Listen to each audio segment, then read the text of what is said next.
Good afternoon and welcome to Webinar Wednesday. We are excited to have over 250 registered attendees for today's webinar, which is eligible for 1 credit from the ACI. Let's get started by giving one lucky attendee a Webinar Wednesday lunch bag for answering this trivia question. Today's sponsor, RTI, is headquartered in Sweden, with its US office based in New Jersey. New Jersey is also known as which state? Answer now using the questions feature on your dashboard. While you're answering, I want to invite everyone to save the date for our MD Expo Fall Conference in October the 5th to 7th this year, which will bring HTM professionals from across the nation to Seattle for 3 days of learning, networking, and the latest advances in technology, products, and services. Details can be found at mdexposhow.com/Seattle. Okay, and let's see who has won. Right, we have a winner, and it is Glenn Fraser. Well done, Glenn. The correct answer is the Garden State. Webinar Wednesday would like to thank our sponsor, RTI. RTI provides complete quality assurance solutions for all X-ray modalities and facilities. Click and go solutions for your X-ray QA. For more information, visit rtigroup.com. Our presenter today is Lee Evans, International Sales Manager at the RTI Group. Lee, you may begin whenever you are ready. Thank you, Linda. I hope everyone can hear me. Good evening from Sweden, and good day to you, and good morning, maybe, possibly, in certain parts of the state. Today, take a quote here from Niels Bohr. It's difficult to make predictions, especially about the future. So, but then again, at the same time, you know, the further back you can look, the further forward you're likely to see, and that's from Churchill. So history, what we're going to look at today with our objectives are history of X-ray QA. Why do we need X-ray QA? What can we achieve with X-ray QA? And possibly then maybe a discussion at the end about what the future holds for X-ray QA and what changes do we see on the near and the far horizon. Myself, who am I? I'm British Welsh. I've had various sales roles at Merck, Bracco, Eseote, GE, Umfors. I'm based, although I'm in Sweden today, I'm actually based just outside of London. My own background is electronics in the British Army, and then following that, then I was actually a radiographer, so then went into the clinical side as well. I love being outside. I quite enjoy sales as well, actually. So today's agenda. So we'll look at who we are. We'll look at X-rays. We'll have a physics bit. It won't be too difficult. Be nice and brief for you. Have a look at the history of how we got to where we are today. Have a look at some of the modalities, what we can look for when we're performing QA in those modalities. Safety, why we do QA. Then we'll look at current practice, QA options, quality assurance options, and there we'll probably look at some of our equipment. I hope it's not too focused on RTI equipment. I'm quite happy to discuss other equipment, and then we'll finish with the future then, and we'll as I say, maybe have some questions then related on where we as a company, myself, perceive and perhaps see where X-ray QA is going. So RTI, just a brief bit about us. We're a Swedish company established in 1981, which to me doesn't seem that long ago, but apparently my kids tell me that's a very long time ago. First non-invasive KVP meter onto the market, launched in '82. Still looking to, you know, for pioneering solutions to improve efficiency, and we offer complete solutions. And our main customers are X-ray manufacturers, service organizations, sort of physics at hospitals, and even regulatory authorities as well. We've got 2 offices, one in Sweden, placed just outside of Gothenburg. It's unseasonably warm here today, actually. It's about 25 degrees as we hit sort of 8 o'clock in the evening. I'm next to a lake, which is very nice, and once I finish this presentation, I'm going to have going for a beer and a fish supper. And we've also got an office in New Jersey, which I will be in next week. So the RTI first, we were the first to bring onto the market a digital non-invasive measuring device, which could measure kV, time, dose rate, and eventually MA and MAS all in one exposure. We were the first to bring computing into QA, into X-ray QA, with collection of data. And we were the first also to bring in solid state detectors and moving away from ion chambers. Some of you may be familiar with these products. Some of you, I would hazard a guess, some may even have some of these products, particularly the PMX2. And I certainly would imagine, looking at the numbers, you've probably got the solid dose somewhere. I know we gave a conference in Belgium recently, and 2 of about 20 had the solid dose and we're still using it. I'm quite happy with it, actually. In fact, we had one back for calibration recently, which we'd never seen for 20 years, and came back for calibration, and it was all fine. Other RTI firsts, we first to bring to the market non-invasive MA, wireless communication to our devices. Also been able to look at HVL and total filtration in one exposure, automatic corrections of kV and dose from total filtration, and eventually then one detector for all modalities. We're also unusual in that we offer a 2-year calibration cycle. This is a bit of a sales bit, I suppose. And that means that your meter has less downtime. It doesn't come back to us more than, let's say, once every 2 years. And we also offer a 10-year warranty. So next up, on the X-ray side, onto the physics bit about the history, the modalities, and then a little bit about safety.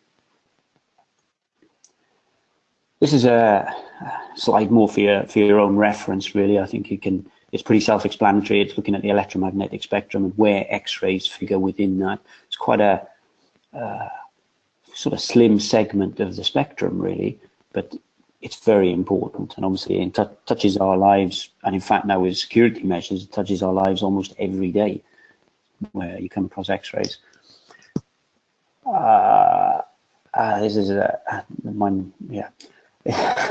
So yeah, looking at an X-ray tube, very simplified version here. So you've got the voltage across the tube, and then you've got a current firing out electrons from a cathode, hitting the tungsten target, the anode, and then on down towards the patient. I mean, this is a very inefficient system. It's probably, certainly around about 1 or 2% at best. So there's a lot of heat, and that's just to give you a quick reminder of what the X-ray tube actually does, if you like. And as X-rays of utilization of X-rays has progressed, then tubes have become, I wouldn't say more complicated. I think the principles are still the same, but they've become more specific in their design, if you like. So if we look at conventional radiology, I'm just running through my notes here, sorry.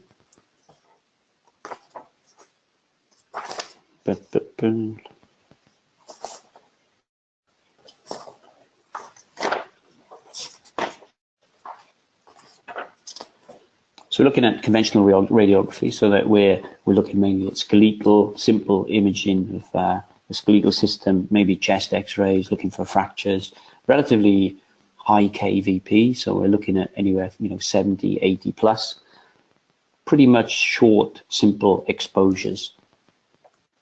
And then as we move on into fluoroscopy, still looking at structures, but also looking at functions. So we're looking at things such as barium studies.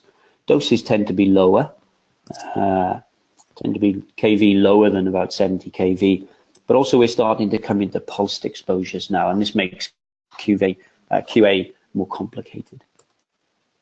Portable, pretty similar to general X-ray, looking at chest X-rays up on the ward, or maybe in imaging in the emergency room, which is becoming more and more common. It's limited what you can do in the form of QA, but it's similar to conventional. And for QA, you still require a smarter meter. This is where one of the big developments has been in recent years, similar to fluoroscopy from which it came, but greater demands are placed on QA. So you're looking at increased frequencies, you're looking at different pulse rates. Filtration is becoming more and more complex as we're looking at different energy levels. So we're looking at pediatrics, vascular, neuro. And then a similar, we're seeing a trend as well, a move that the portable C-arms are becoming more complicated in their imaging as well, but similar demands to basic fluoroscopy. One of the growth areas though, and this is an area that we and some of the other manufacturers have invested heavily, and that's mammography. It is a high growth area. Due to the nature of soft tissue imaging, the dose optimization needs to be very high. There are lots and lots of new filter combinations coming through, and that's impacting meter selection. KV is what I would call low, so we are looking at usually below 45, 40 kV, even down as low as 20 kV for tissue sampling. CT scanner, I'm not sure how many of you are actually involved with CT scanning, but again, this is another area where it's dose heavy, if you like. There's an increased throughput. Downtime, for service is critical. The scanner can't be out of action for too long. And in fact, almost the CT scanning now is really the workhorse of the imaging department. I remember when I first got involved in radiography, sort of 20 odd years ago. You'd probably do a handful of patients in a day on a neuro scanner, and then then it was 8 a day, and then it's suddenly we're up to 30 plus a day, maybe even 50 some days. So the pressures on the system are huge, and that's why it's important that you get your QA right and the scanner isn't down for too long. It was also once a service speciality, but I think now what you're seeing is it's become multi-vendor viable, and you're starting to see everybody getting into servicing CT scanners, not just the manufacturers themselves. Slight development then on from CT is cone beam CT, and this is another high growth area, particularly in neck, head, neck, and dental. And we're increasingly seeing this in clinics, and that in itself has its own demands. I mean, quite often these pieces of equipment are not in the most easily accessible, so you're looking for more portable solutions for your meters, if you like. And they're in the sort of mid-range, sort of 100, 120 kV. And again, dose is quite critical, particularly with, say, scatter, leakage, where they've probably possibly been used in rooms that have portable or even no shielding available. And then another area that probably about 15, 20 years ago, which started to grow, was Panoramic and OPG. And initially these would have been seen only in hospital environments, in specialist dental and hospitals, but now they're everywhere, and they're right down into the dental clinics. And that again has its own demands. The accessibility can be difficult. They're narrow beams, and that in itself impacts on the efficiency. So they're not easy, or not necessarily easy to service, particularly the positioning of the meter. And recently then they've moved to digital as well, which has its own implications. And another thing as well, there's a lot of manufacturers in this area, and as we look at intraoral, we see the same there. There's a huge amount of manufacturing, from Europe, Far East, and also the States as well. Because I say in OPG, lots of manufacturers. Also, local regulations need to be respected. So there's various variations on safety, if you like, and it tends to be mid kV, so sort of 60, 70 kVp. And then one of the areas that I wasn't too aware of myself actually, but talking to a few of my colleagues, handheld is an area that seems to be, I wouldn't say growing, but there are systems available out there. I think Gandex and Cavo produce systems. But one thing I would say from my own experience is beware of what I'd call grey imports. You are seeing handheld units coming from the Far East that look okay. Maybe they meet their local regulations, but they don't meet our more stringent regulations. And in that as well, you really need to be looking at scatter, particularly back to the operator. Bone densitometry, another area that is growing. Actually, there's quite a few manufacturers out there. Difficult again because of narrow or fan beam, often found in clinics. QA is quite often done perhaps with a step wedge, and then it's a challenge because some of the the newer systems are not only dual energy, but they're also multiple energy levels. I think the system from Hologic has probably somewhere in the region of 6 filtrations per exposure, which is, you really have to think quite hard about how you're going to do QA on such a system. And an area that has probably taken off for all the wrong reasons in the last couple of years, is safety, security, and also out in industry. Security at not only at airports, which we've all become used to, but also in public buildings, public events as well, at stadia and different things like that. And also perhaps then you see in, people being scanned, luggage being scanned, but also non-destructive testing is quite a growth area as well, actually. Main concern in this area isn't beam output as such, it's more scatter, looking at leakage either to the operator or to the environment. So yeah, I just mentioned a scatter there. So and most systems you can apply a probe, or you can use a survey meter to assess scatter, but it is becoming more important. The YQA, so as we see, there are X-rays produced, out they come, they need to be contained, they need to be measured. So one of the, oh sorry, my phone buzzed, apologies for that. YQA, I mean, the X-rays are safe if used properly. One of the interesting things was in the early pioneers of X-ray, the operators, either radiologists hadn't been invented then, or radiographers, but the scientists or technicians, if you like, would use their own hands to test the quality of the X-ray. It was called testing the hardness, and it was quite common, particularly at the turn of the last century before last, to put your hand in front of an X-ray source for sort of 4 minutes, 20 minutes, whatever, just to see the effect that this would have on the image quality. And very quickly it became apparent that, this was not the way to go really, and tumors on hands and fingers were quite common actually. So what's the aim of QA now then? So what we're looking for is produce images that are consistently high standard, that are diagnostic. We're looking to repeat the number of exposures so that we get as much, the clinicians get as much information from an optimum number of exposures, rather than from a sort of fire and shoot and see how it goes. We're also looking to highlight sources of error so that they can be rectified early on in the service program. Also looking to reduce costs, and we want to increase efficiency.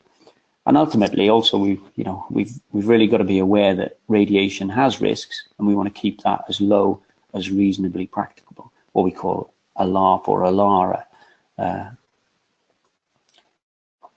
So your hand or even your dog is not the answer. So to get the best image, we're looking to make sure it's not too low, that it gives a bad image, and it's not too high, that it's damaging to the patient. And if it's too low, you're not contributing to the image, but you're contributing to the patient's dose.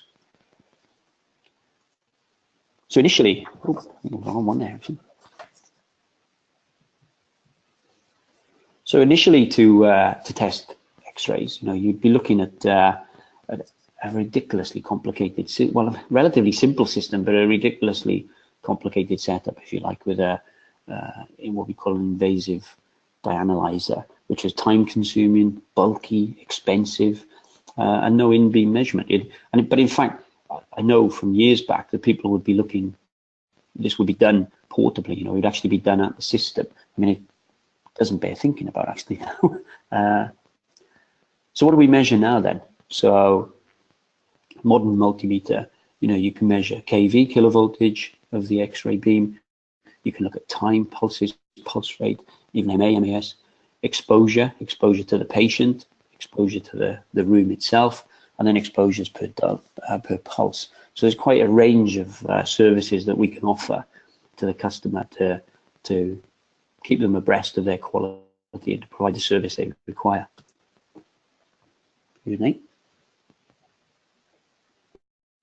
And then, of course, today, as I say, today's dosimeter is expected to do a lot more.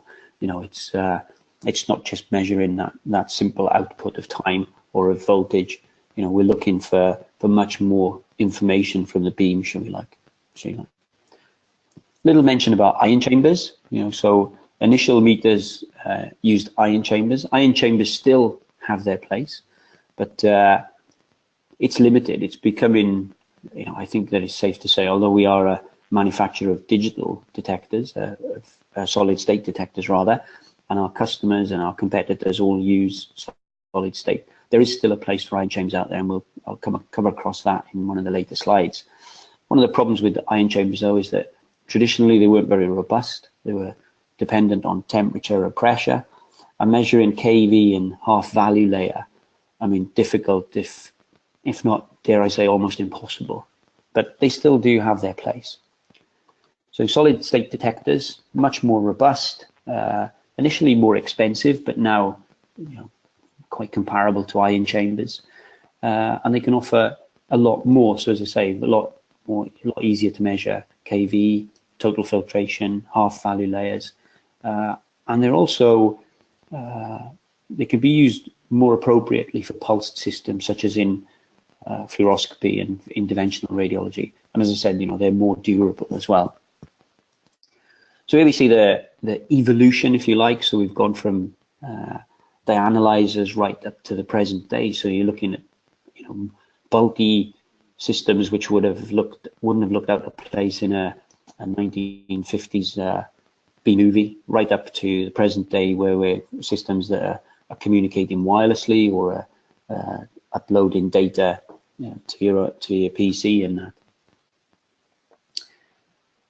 different purposes. And then, but obviously now what we're looking for are systems, that are simple, easy to carry. There's enough phantoms and test equipment that you have to keep out with you, as well as your tools. So looking for something that's easy to carry and efficient. So what are we looking for? So as engineers, I think we're at the top end of this diagram. So we're at the X-ray tube end. So we're interested in what's going on in there, what's coming out, more and the collimation, how we making sure that what's coming out of the tube is what we say is coming out of the tube and what should be coming out of the tube. Looking at the long-term trends in the tube life maybe, and then as we get closer and we get into the patient, then this is where the medical physicists probably take more interest, and it's how the beam is correct, and also how it interacts with the patient. Lots of regulations out there. I think it's a trend that we see in developed societies, and if you look further afield from Western Europe and from the US, if you look to China, we start to see that they're taking more of an interest in regulation, and as we know, regulation very rarely goes backwards. So what we do today, we'll probably be doing more of tomorrow, if we like. So regulations are not going to go away, whether they be from the manufacturers or they be, as we see here, from the IEAA or from local. So as I say, so the manufacturers more interested in what's at the X-ray end, and the physicists are more interested in what's at the patient end, and I suppose we're somewhere in between as engineers. So okay, so we had a quick look at X-rays. We want to now look at current practice, and this gets a bit, probably a bit RTI-y, shall we say? So we look at RTI. We've got two approaches to the market. We've got the Black Piranha, which is a premium solution aimed at the high-end, comprehensive multimodality X-ray QA, faster and repeatable exposures. And then at the Cobia end, which is more at the lower end. So we're looking at systems which ranging from maybe $3,000 up to $15,000 or so. So it's, there's quite a range within there, but it depends what you're looking to do. As a company, we've probably got about 8,000 systems in use every day. And as I said earlier, we're still servicing equipment that's 20 years old. We'd obviously rather that people had newer equipment, but there you go. So the Cobia meters are they're simple meters aimed at multimodality, including fluoroscopy and MAS. But they're more of a cost-effective meter, and I think they're more aimed for, dare I say, engineers who are looking for a robust unit that will give them a simple measurement on a specific piece of equipment. If we then move to higher end, and this is not just I know from my time with other manufacturers that most manufacturers, because of regulations and because of equipment manufacturers' requirements, then you will see that pretty much the capabilities are the same over the board. And I'm not too sure if people from my own company would be too pleased with me saying that, but there are specifications to meet and you've got to meet them. But it's how you meet them determines what meter you as an engineer or as a physicist would purchase, shall we say. I mean, we've got what we're seeing as we mentioned in the modalities earlier, is that there are increasing numbers of filtrations available and the calibrations are changing. So you need a meter that's very flexible.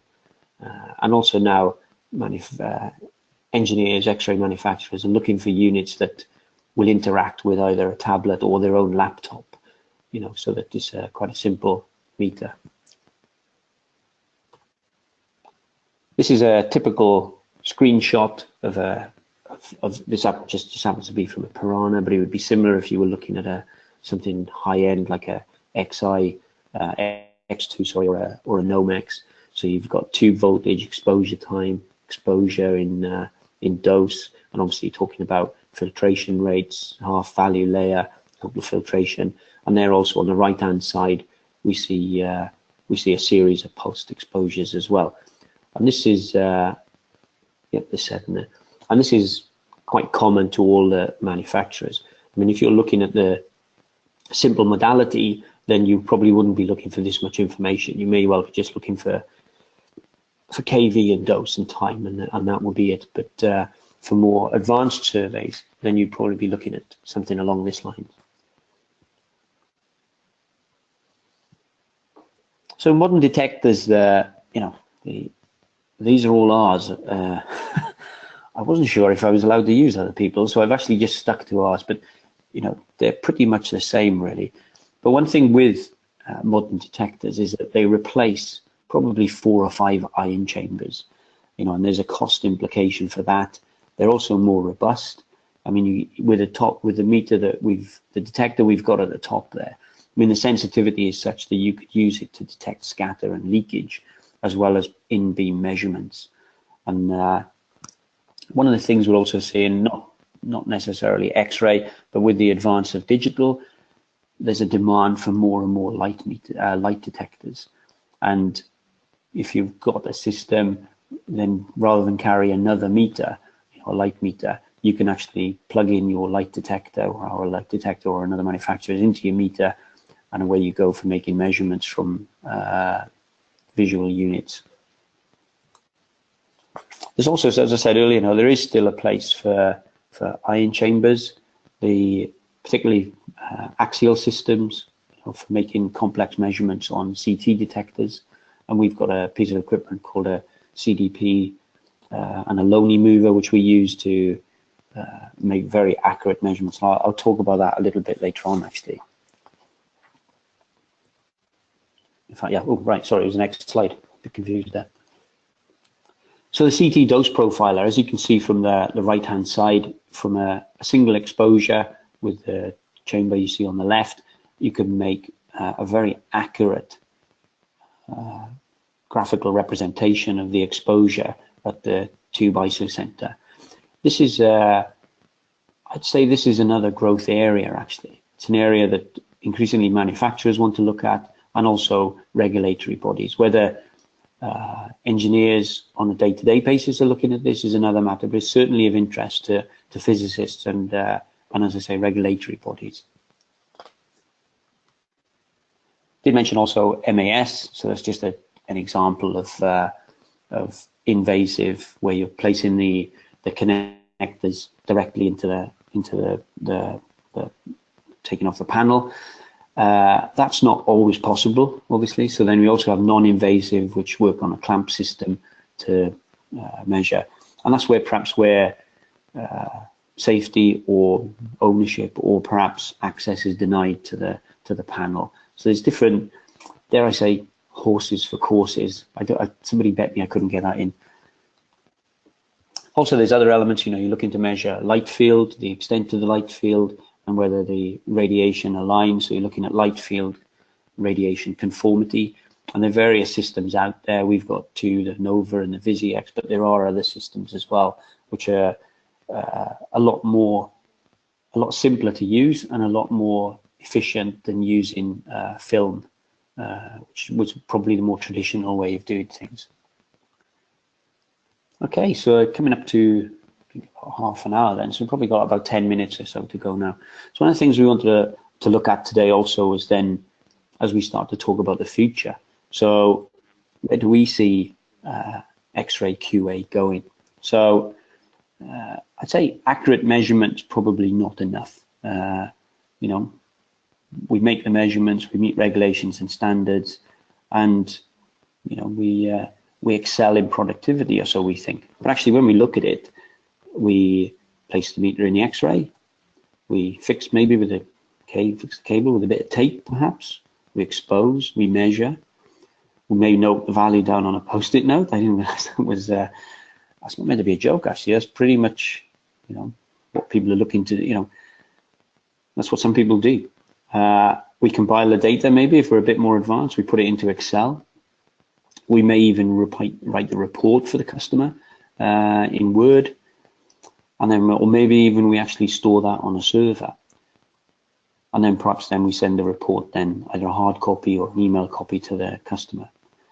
And we would say that that's the old way of doing things. We'd rather take you to a place now where not quite automated. So the measurements, as I say, are not enough. But now it should be that you place the meter in the X-ray field. You know, you measure with a defined test that you've set up previously, and then you produce an automatic report. So we've got we have some software called Ocean. There are other manufacturers out there with software as well. And this is to allow you to plan, measure, and analyze, if you like. And with that, you can customize your templates. You can build up reports that you can then, some of the customers use the reports in different ways. So you can customize the report so that to one customer, you would charge a certain amount, and then to another customer, you would charge a higher amount because of the data you've collected and you've shared with them. And then it's up to each customer then, or yourself, is how much you charge for that. So you can do it. So as I say, you can customize for the customer. You can also improve the efficiency of your engineers by setting up templates so that the engineer just pulls up the template for a particular type of equipment, whether it be an AMX4, and then the measurement is kept within the software and the report can directly be produced from that.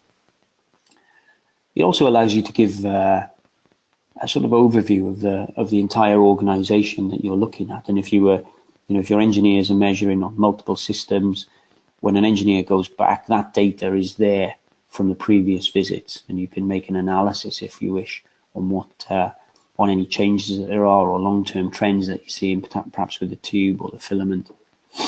Yep, sorry. And this is what you would see in Ocean. So there's a series of exposures made, and we can then compare them. We can select, but it's all recorded. And then made available throughout your organization. And we think, as I say, this is now, and actually, but I would say this is the future. As I say, all the manufacturers in X-ray QA are looking to produce systems such as this, just to improve their efficiency. And this is the type of report that you could then produce. So this is from University of Tennessee. Probably don't mind me sharing it. And you can actually, as you see, you can put in their own logo. So you can have a logo from either the organization you're measuring at, or even your own logo. And then you can start to bring in all the data, and you can either then print this in color, or you could then collate and actually send as a document, or actually upload to a server. So again, it's like, as I say, all the data then represented graphically, not just in a table. And again, you can decide whether, you know, you may not want to share HVL with one customer, or you may with another. That's totally up to you, and then you can cater and you can draw up your templates and customize to to allow the customer to decide, or you decide rather, what they're prepared to pay for or what type of service they're looking for. Maybe I'll admit to you, just go on, and there's also you can write up, there are questionnaires in there, so this one is for an AMX4, where you can then make sure with a checklist about what passes and what fails, and also other QA elements within the room as well, and that can be entered in via the tablet. And there you go, and then as I say, then the report then is sent out. And then with Ocean Central, which is a development of Ocean that we use, is that you can use it for multiple users, so that you can then decide what to share and what not to share, and also to keep track on what your engineers are doing. And maybe when we stop and somebody's got some questions, that's one of the things that is of interest actually in the future, is how do you manage your engineers? There's lots of software out there to do that, and will we be de-skilling the engineer's role, if you like? So what we're seeing, so what we've, if we go right back, we're seeing a move from hardware to what the, a buzzword now is solutions. But what we're looking at is more so our customized solutions. So the customer may be looking for a red light or a green light traffic light system to say, is that room good to go or is it not? Will it fail in 6 months' time? What's your thinking on that? Or also looking for more efficiency, particularly in areas such as CT, where downtime costs dollars and costs lots of dollars. And so we're looking for systems that mean the engineer or the physicist can get in and can get out as quick as possible. And what we're seeing, we're learning a lot from outside of medical manufacturing. And if we look towards companies like Swedish companies, funnily enough, if we look towards communications manufacturers such as Ericsson and Volvo, most of what they do now is software, designing cars, designing radios, communication systems, radar systems. It's more about what you do with the data. So if we look at something like a Volvo, if you go back 20 years, even 1 megabyte seems quite impressive actually for 20 years back. But I mean, if we come forward through different models of Swedish cars, Volvos, we get up to the present day, 2015, 2018, you're seeing 750 megabytes, and this is nothing. I mean, my car at home is an electric car, and it balances the batteries. It does all the things that you get into the car. It knows who you are. It knows your preferences, and we're seeing that coming out into our software work now. So the feature of QA, and this is something perhaps I'd like to maybe sort of go over with you really, is what we're looking for is productive solutions that sort of optimize. And by optimize, we mean that the room basically is out of action for the minimum amount of time. And that's really where the dollars are, is if you give a guarantee that you will only be in the room, for an hour rather than an hour and 10 minutes, across a hospital, that makes a lot of time, and across a service organization, that makes a lot of difference. One of the areas that we're probably looking 5 to 10 years down the line now is augmented reality. So this is using imaging systems and virtual systems to guide the engineer through the process. So as soon as with some sort of either a headset or probably in the future variation, a sort of Google Glass, if you like, that as the engineer enters into the room, he looks at a control panel, a barcode on the door, if you like, or a QR code, and that will tell the engineer what the room is. It will confirm he's in the right location and he's looking to do the correct service. And then the system, the software will guide the engineer through the process, and all the while gathering information visually.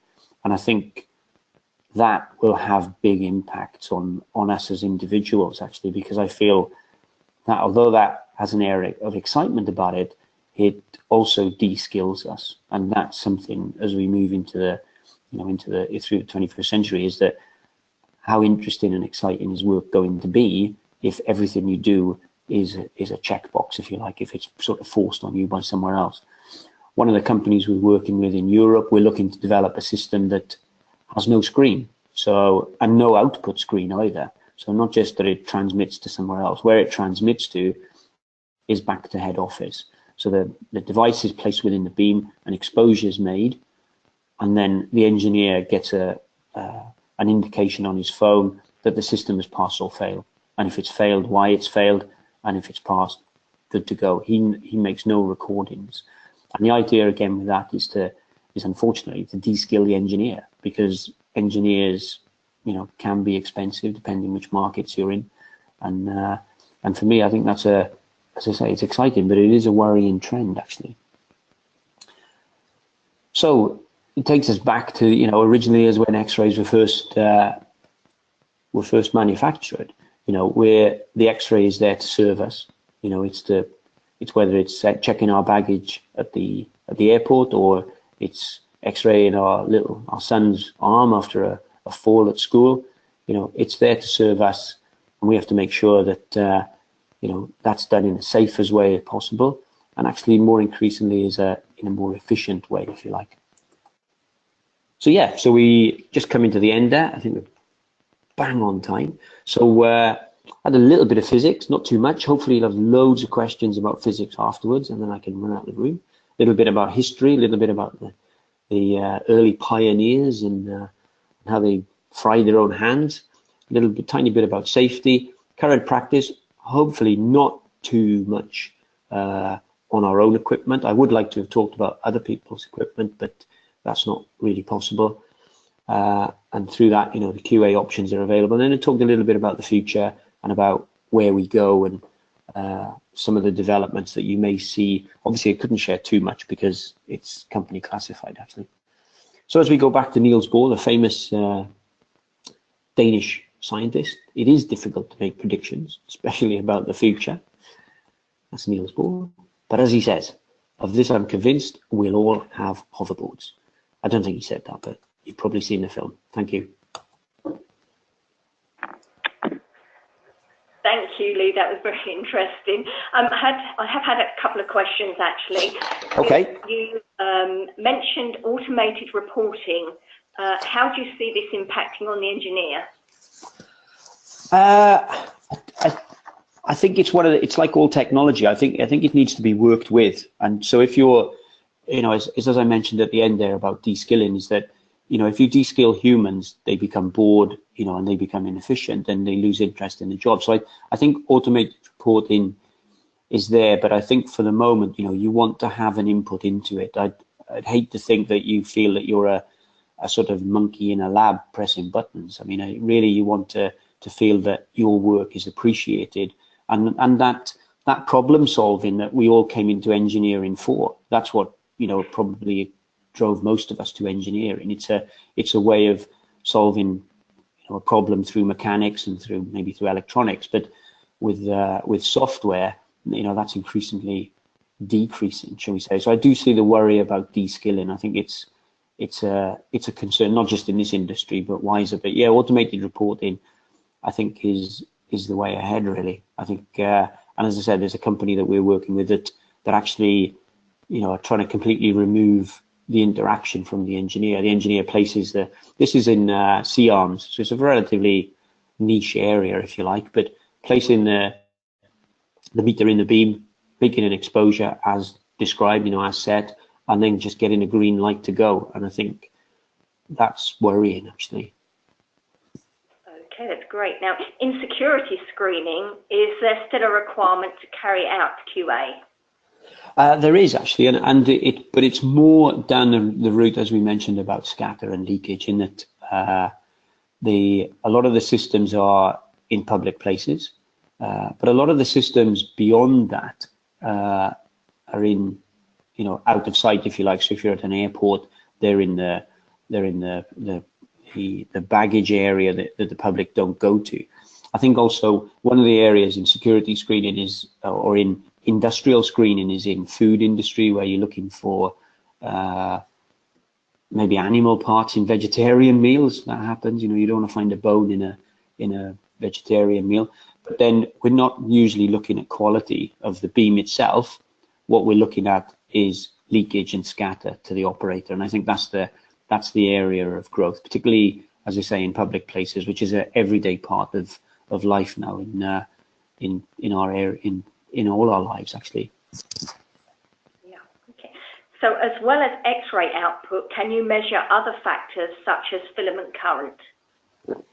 Yeah, you can, and it's an area that, as I say, using an invasive or a non-invasive MA technique, and actually, it's quite surprising how many people are not aware of both techniques, and that's why we put a slide in there actually, because we often get asked that question, and what we're more interested in is that you can combine that measuring technique with your meter, a bit like with a light meter, so there's no need to have a separate MA meter.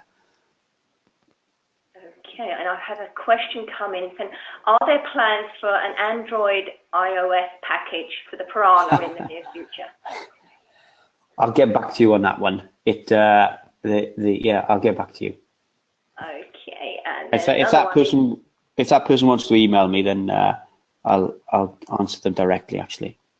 Okay, all right. So we've got one more question. Is that could you touch briefly on how to change reports to use personal facility logos?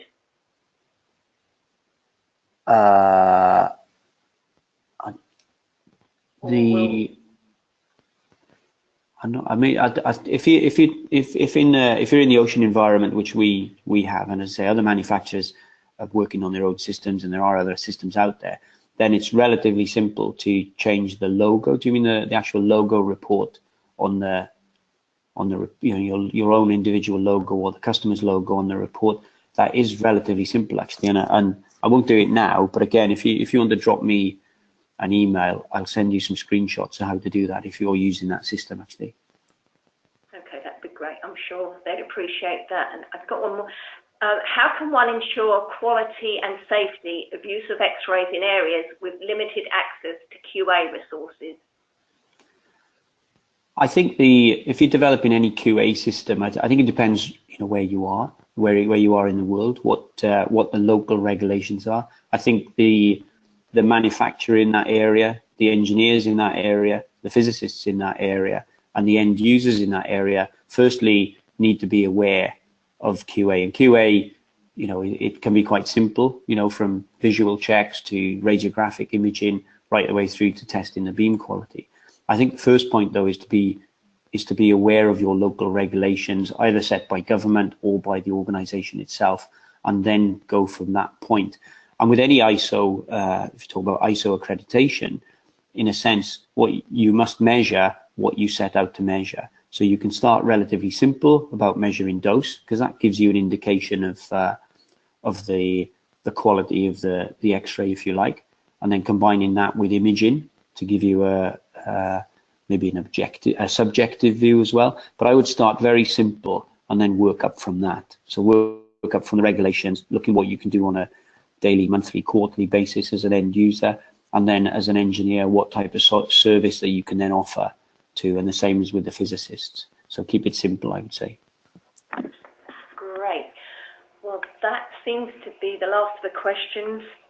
So thank you, Lee, for such a great webinar, and thank you again to today's sponsors, RTI. One lucky attendee will win an Amazon gift card for completing the post-webinar survey, which will appear on your screen shortly. You must complete the survey to obtain your certificate of attendance. If you do not see the survey, please email us at webinar@mdpublishing.com. For more information about our upcoming webinars, please visit our website, webinarwednesday.live. So thanks once again, Lee, and I hope everybody has a great day, and see you again next week. Thank you very much.